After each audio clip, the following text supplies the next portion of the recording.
अज्ञान आदमी अपने आप को शरीर मन के जा रहा है, कितनी गलत फहमी है।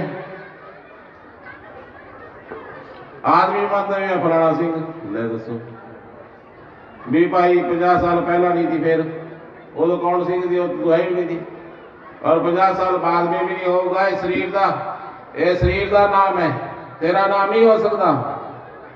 तू अनाम है, अरूप है, बिना रंग तो है।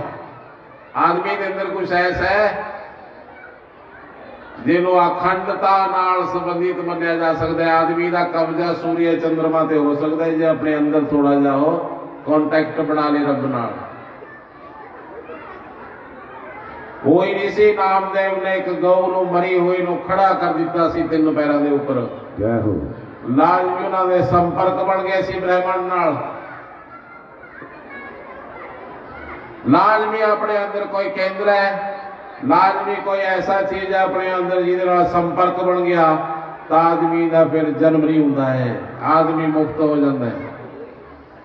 नहीं तो ग्रंथ कहते हैं जन्मनी मृत्यु शु मरणम तस्य कलेवरम, कहते बार बार जन्म का मरता रहता है। इस करके वैशंपायन जी ने कहे हुए शब्द राजा परीक्षित नूं जन्मेजय नूं 20 दिनों तो बाद घटी तोड़ लगी। शहर दे विच एक व्यापारी आया और घोड़ा मानो आकाश च उड़ जूगा। श्वेत रंग का घोड़ा। जदों घोड़े ने प्रवेश किया शहर दे विच तां कहते जिवें सुगंध फैल जाती है, फैल गई खबर दूर तक। राजे की कचहरी च भी गूंज गई गल भी घोड़ा की घोड़ा है। बहुत शानदार है, कुदरत का करिश्मा है जमीन। जिस राजे लवे भी यह घोड़ा रहूगा वो राजे को सम्राट होने का गौरव प्राप्त होगा। वो सारी पृथ्वी से राज कर सकता है घोड़े के गुण ने। मंत्रियों ने कहा महाराज फिर आप खरीद लें, कहते ना ना घोड़ा ही लेना अपने। कहते महाराज चलो मनते हैं गल, तुसी घोड़े ते ना चढ़ियो, रहन दियो। घट्टो घट जे पड़ोसी वाले राजे ने खरीद लिया तो फिर वो तोहफे का एक धनी हो जाऊगा, उसकी विख्याति हो जाऊगी घोड़ा उत्थे है भाई। घट्टो घट एक नमूना तो खरीद लो, रख लांगे आप, ना चढ़ियो। राजे ने 15 मिनट सोचा, उस तो बाद क्या गल ठीक है ना दी, घोड़ा आने नाल तो कुछ नहीं होंदा, जे चढ़ा के फिर कोई खराब होगा। इस करके उसने पैसे देके और घोड़ा खरीद लिया। कहते 6 महीनों बाद राजा तबेले दे विच चला गया। जाके जो घोड़े के दर्शन करे राजे दे रोंगटे खड़े हो गया। मानो घोड़ा राजे नूं उड़ीक रहा होवे। राजे दे मन दे विच आया ग्राउंड होंदा, एक ग्राउंड दे विच बहुत लंबा चौड़ा स्टेडियम जैसा होंदा, उस दे विच घोड़ियां नूं रखे जांदे। आप ऐसे ग्राउंड च गेड़े दे लाने, घट्टो घट चढ़ के तो देखिए अपना घोड़ा है कि बयाने कोई। कहते राजे ने काठी मारी घोड़े के उपर, जो मारी छाल घोड़े से, कहते घोड़ा मानो हवा के वेग नाल उड़ गया लेके राजे नूं। यह कहा जा सकता है राजा घोड़े नूं लेके नहीं गया, घोड़ा राजे नूं जबरदस्ती दक्षिण दिशा नूं लेके चल पिया। ग्रंथ कहते ने राजा दे उही संकल्प याद आ गए भी ये ऋषियों ने पहला किया हुआ है। परंतु राजा अगले संकल्प के ऊपर दृढ़ हो गया भी जे लड़की मिली तो लेके नहीं साथ आनी। ग्रंथ कहते हैं एक जंगल दे विच घोड़े ने जाके अपने कदमां नूं रोक दिता। बहुत बड़ा तूफान आया होया लगता सी जंगल दे विच। पानी दे छप्पर पड़े पे ने और बड़े बड़े वृक्ष तोड़े पे ने, तूफान आया होया लगता है। कहते उसे एक लड़की नूं देखा मानो आकाश परी उतर के आ गई हुए जमीन के उपर। परंतु उसकी ਉਸ ਦੀ ਆਵਾਜ਼ ਦੇ ਵਿੱਚ ਇੱਕ ਵਿਅਥਾ ਸੀ, ਦੁੱਖ ਸੀ, ਪੀੜਾ। ਉਸਨੇ ਕਿਹਾ, ਉਹ ਰਾਜਨ ਇੱਕ ਮਿੰਟ ਰੁਕੋ, ਮੈਂ ਤੁਹਾਡੀ ਸ਼ਰਨ ਦੇ ਵਿੱਚ ਹਾਂ। ਛਤਰੀ ਹੈ ਜਿਹੜਾ, ਉਸਨੂੰ ਉਸ ਦਾ ਨਿਯਮ ਹੈ ਕਿ ਜੇ ਉਸਦੀ ਸ਼ਰਨ ਦੇ ਵਿੱਚ ਕੋਈ ਆ ਜਾਏ ਤਾਂ ਉਸਨੂੰ ਮਾਰਦਾ ਨਹੀਂ, ਉਹ ਛੱਡ ਦਿੰਦਾ।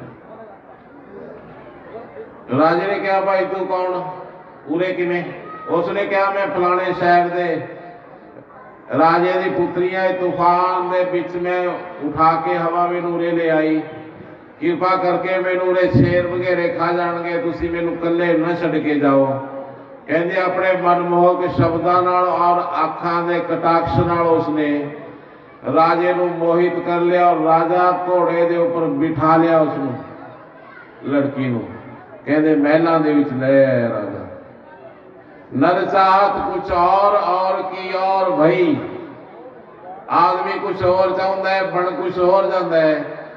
जे आप इन्ना कुछ समझ के इन्नी जिंदगी जीण तो बाद भी यह गल समझ नहीं पाए कि लाजमी आपां जे जो भी प्रयास करिए रब लई करिए तां ही सुरक्षित है जीवन, तां ही समृद्धियां होणगियां, खुशियां होणगियां, आनंद होणगे, अनेक प्रकार के सुखा की समृद्धि होगी जे रब नाल लगन लगूगी।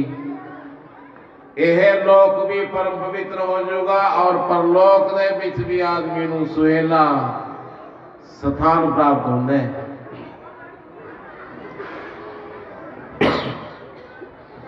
यकीन मनियो एक गल मैं तुहानूं दस्सां माताओ, भारत वर्ष का विज्ञान है जो धर्म है, मानो चाहे किसी भी भाषा च लिखा होवे, कोई गल लिखी हुई है, दो नहीं किते लिखियां, चाहे हिंदी चाहे पंजाबी, चाहे इको ही गल है, सारे दे निचोड़ी इको ही है। उन्हां दा निचोड़ यह है कि जीवन दे विच जे परमात्मा नूं पाउणा है तां पूर्ण ईमानदार अंदरों होना पैंदा उस दे लई। तुसीं 15-20 मिनट 24 घंटिਆਂ ਦੇ ਵਿੱਚ जो घंटा धार्मिक नहीं बन सकते। हाँ, एक घंटा कढ़िया जा सकता है, उस दे लई हौली हौली हौली हौली जीवन च ध्यान का विकास हो ही जाता है। बाहरों अखां आपां उल्लू वांगू खोल के रखते हैं, 24 घंटे नींद आउंदी है फेरे बंद करते हैं, परंतु कदे अखां खोल जागते जागते भी 2 घंटे अखां बंद करके देखो, उस अंधेरे दे विच खो के देखे आदमी किन्ना किसी का अंधेरा दिखाई दे जाऊगा। जो बाहरों आप कोठड़ी च जाने तो एक बारी तो अंधेरे नाल मत्था लगता है, जो बैठे रहिए फिर अंधेरा गायब हो जाता है और उत्थे पईयां होईयां सारियां वस्तुआं स्पष्ट दिखाई देने लग जांदियां ने। ही बाहरली चकाचौंध दे विचों जो 2 घंटे आप अखां बंद करके अंधेरे दे विच खोज करांगे तो लाजमी स्पष्ट दिखाई देने लग जाऊगा। गीता च भगवान कृष्ण जी कहते हैं, अभ्यास अपि असमर्थो असी मदर्थ कर्म परमो भवा मदर्थमपि कर्माणि कुर्बन सिद्धि वाप्यसी। रब दा नाम ला दिंदा आदमी, रब ने करया या तो सारी रब नूं सौंप दे आदमी, या फिर पूरे ही अपने पास रखे। 2 ढंगां नाल जीवन नूं जोया नहीं जा सकता, 2 किश्तियां दे विच पैर नहीं रखे जा सकते और ना ही 2 किश्तियां दे विच पैर रख के यात्रा की जा सकती दूसरे किनारियां दे नहीं। इस करके ग्रंथ कहते ने, कहते राजा महल दे विच ले आया, उसने कथावां कराणियां शुरू कर दित्तियां, अनेक प्रकार दे नाल उसने अपने आप नूं राजा दे नजदीक बना लिया। षड्यंत्र द्वारा उसने राजा नाल शादी कर ली। एक दिन 100 ब्राह्मणों को बुलाया गया